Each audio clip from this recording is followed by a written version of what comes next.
Hello guys, hello everyone. ఎలా ఉన్నారు అందరూ? నేనైతే చాలా చాలా బాగున్నాను. Welcome back to my channel Manish wish. So ఈరోజు వీడియో ఏంటంటే ఆల్రెడీ తమ్నైల్ చూస్తే తెలిసిపోయి ఉంటుంది, బట్ అయినా నా వేలో నేను చెప్తున్నాను. బయట చల్ల చల్లగా ఉరుములతో మెరుపులతో వానలు పడుతుంటే మా ఆయన వంటింట్లోకి వచ్చాడు. ఎందుకు వచ్చాడు, ఏం చేస్తున్నాడు అనేది ఈ వీడియో అనమాట. ఎప్పుడు వంటింట్లోకి రాని మనిషి సడన్గా వంటింట్లోకి వచ్చి పనిచేస్తుంటే ఎంత హ్యాపీగా ఉంటుందో చెప్పండి. నేను నా మాటల్లో ఎక్స్ప్రెస్ చేయలేను. సో మేము చేసిన విధానం ఏంటో ఒకసారి మీరు కూడా చూసేయండి. Let's start our video.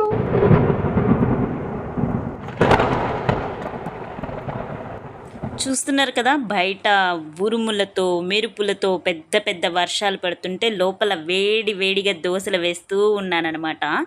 ఈ దోశలు ఎలా అయ్యాలి అనేది నేను వీడియో తీద్దామని చెప్పి వీడియో ఆన్ చేసుకున్నాను. కానీ మా ఆయన ఆ విషయం చూడక వెనక నుండి వచ్చి నేనున్నా కదా నేను వేస్తా దోశలు అని చెప్పి ఆయన వేయడం స్టార్ట్ చేశాడు. ఆఖరికి చూస్తే మా ఆయన వేసేది దోశలు కాదనమాట, ఉన్న పిండిని నాశనం అనమాట. ఆఖరికి ఏం చేస్తున్నాడు చూడండి, నా పేరు రాస్తున్నాడు అనమాట. నా పేరుతో దోశ వేస్తున్నాడు. చాలా కష్టపడి చేశాడు. ఎలా చేశాడు ఏంటి అనేది చూపిస్తాను. తర్వాత నేను వీడియో చూసేసరికి వీడియో ఆన్ చేసావా, ముక్కు గయ్యాలి నిన్ను అని చెప్పి అప్పుడు దోశలు వేస్తున్నాడు అనమాట. అంటే ఎప్పుడు వంటల్లోకి రాని వాళ్ళు సడన్గా వంటలోకి వచ్చేస్తే మనకి ఎలా అనిపిస్తుంది, కొత్తగా అనిపిస్తుంది కదా. అలాంటి మనిషి అనమాట మా ఆయన. అండ్ అసలు ఎలా వెయ్యాలనేది కూడా తెలీదు, ఏదో ట్రై చేశాడు. తర్వాత ఆయిల్ వేయాలని తెలియలేదనమాట. ఇంక నేనే ఆయిల్ వేసాను. తర్వాత ఎలాగోలా కష్టపడి చిన్నగా అదిగోండి ఎంఏ వరకు ఫస్ట్ వేసాడనమాట. తర్వాత అంతా కూడా నా పేరు మొత్తం మనీషా అనేది ఫుల్ లెటర్స్తో వేశాడు. చాలా బాగుంది వీడియో. మధ్య మధ్యలో మా కామెడీ, మధ్య మధ్యలో నేను వేసే చిలిపి వేషాలు అవన్నీ కూడా ఉన్నాయి. చిన్న మ్యూజిక్ పెడతాను, చూస్తూ ఉండండి. అవును, ఇంతకీ మీకు ఈ దోశలు ఎలా వేసుకోవాలని ఏంటి అనేది చెప్పలేదు కదా. ఇవి దోశలు కాదు, వీటిని ఏలూరులో అయితే ఆపాలు అనేవాళ్ళం అనమాట. ఏం లేదు, ఒక్క గ్లాస్ రైస్లో ఒక స్పూను ఇవి మెంతులు ఉంటాయి కదా వేసి ఒక 4-5 అవర్స్ నానబెట్టేసి అందులో అది మిక్సీ పట్టేయాలి. బియ్యం అనేవి మిక్సీ పట్టేసి అందులో 1.5 కప్ వరకు మరమరాలు నానబెట్టేసి అవి కూడా మిక్సీ పట్టేసుకుని రెండు కలిపి మిక్స్ చేసేసి దోశలు వేసుకుంటే సాఫ్ట్గా పల్చగా అసలు ఎంత బాగుంటాయి అంటే, ఏలూరులో ఉన్నప్పుడు మేము వీటి కోసం స్పెషల్గా చాలా దూరం వెళ్ళి తినేవాళ్ళం అనమాట. చాలా అంటే చాలా చాలా చాలా ఇష్టము. సో ఫైనల్గా మ్యూజిక్ పెడదాం అనుకున్నాను, కానీ ఇక్కడ ఏమైందంటే నేను ఈ మాటలన్నీ మాట్లాడేలోపు బ్లాగ్ అయిపోయింది. ఫైనల్గా మా ఆయన దోశ వేయడం అయిపోయింది అనమాట. అంటే నా నేమ్తో దోశలు వేయడం చూద్దాం రండి. చూడండి, MANEESHA. ఇక్కడ ఇంకొక విషయం నేను చూపించడం మర్చిపోయాను. చిన్న ప్లేట్ నుంచి పెద్ద ప్లేట్ దాకా భలే పెట్టాడనమాట. చిన్న ప్లేట్, తర్వాత కొంచెం కొంచెం కొంచెం కొంచెం కొంచెం కొంచెం కొంచెం కొంచెం అలా పెద్ద ప్లేట్ వరకు పెట్టాడు. పెద్ద మనిషి పెట్టాడనమాట ఇవన్నీ కూడా. ఇంకా వెళ్ళి మా ఆయన అయితే అక్కడ డైనింగ్ టేబుల్ దగ్గర కూర్చున్నాడు.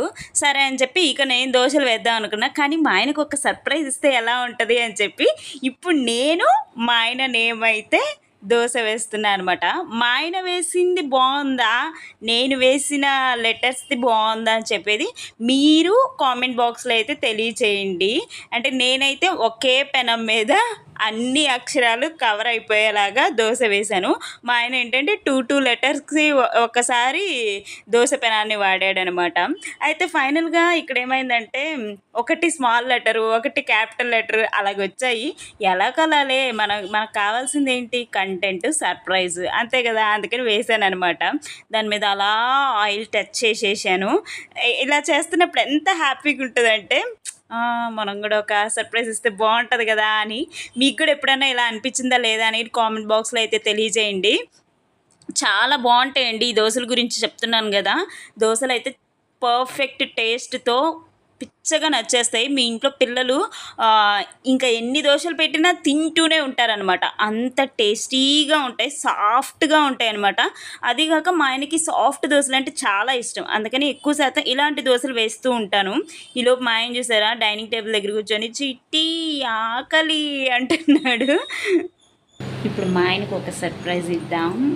సో ఆ సర్ప్రైజ్ని అయితే నేను మా ఆయన దగ్గరికి తీసుకొని వెళ్ళి డైనింగ్ టేబుల్ దగ్గర పెట్టేసి వచ్చేసాను. మా ఆయన చూసారు కూర్చొని నిద్రపోతున్నాడు అనమాట. అంటే చాలా టైం అయిపోయింది అప్పటికి ఆఫీస్ నుండి వచ్చి. నేను అప్పుడే దోశలు స్టార్ట్ చేయడం వలన కొంచెం లేట్ అయిందనమాట.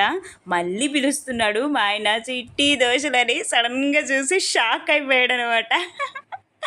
అందుకే ఒక ఫ్లయింగ్ కిస్ అయితే ఇచ్చాడు. ఎలా ఉంది ఏంటి అనేది కామెంట్ బాక్స్లో తెలియజేయండి. సో గైస్ వీడియో అయితే చూసారు కదా, నాకు తెలిసి మీ అందరికి పక్కగా నచ్చుంటుంది. చాలా కామెడీగా ఉంది కదా. అంటే కామెడీ కాదు, ఎప్పుడు వంటింట్లోకి రాకుండా ఏమి చేయడం రాని మనిషి సడన్గా వచ్చి నా పేరుని దోశలాగా వేశాడు అంటే కొంచెం హ్యాపీగా అనిపిస్తుంది ఆ మూమెంట్. మీ అందరికి ఎలా ఉందో ఏంటో నాకు తెలియదు కదా. సో కామెంట్స్లో తెలియజేయండి మీ కామెంట్స్ అన్నీ కూడా. నాకైతే చాలా హ్యాపీగా అనిపించింది. సో మీ హస్బెండ్స్, ఇంట్లో మీ హస్బెండ్స్ కానీ లేదా మీ బ్రదర్స్ ఉంటారు కదా, ఎవరైనా కానీ సడన్గా ఎప్పుడు రాని మనిషి వంటింట్లోకి వచ్చి వంట చేస్తే మీ ఎక్స్పీరియన్స్ ఏంటనేది కూడా షేర్ చేసుకోండి. అండ్ ఈ వీడియో కనుక నచ్చితే తప్పకుండా లైక్ చేయండి, మరికొందరికి షేర్ చేయండి. ఇంకా మన ఛానల్ ఎవరైనా సబ్స్క్రైబ్ చేసుకుని వాళ్ళంటే ప్లీజ్ సబ్స్క్రైబ్ చేసుకోండి. అండ్ మర్చిపోకుండా పక్కనే ఉన్న బెల్ ఐకాన్ అయితే క్లిక్ చేసి ఉంచుకోండి. మంచి మంచి వీడియోస్, ఇంకా నెక్స్ట్ ఒక మంచి రెసిపీ రెసిపీ అంటే లైక్ ఇట్స్ ఎ జ్యూస్ అనమాట. స్పెషల్ జ్యూస్, చాలామందికి బాగా ఉపయోగపడే జ్యూస్ కూడా చూపిస్తాను. Thank you so much for watching this video. Love you all. Bye.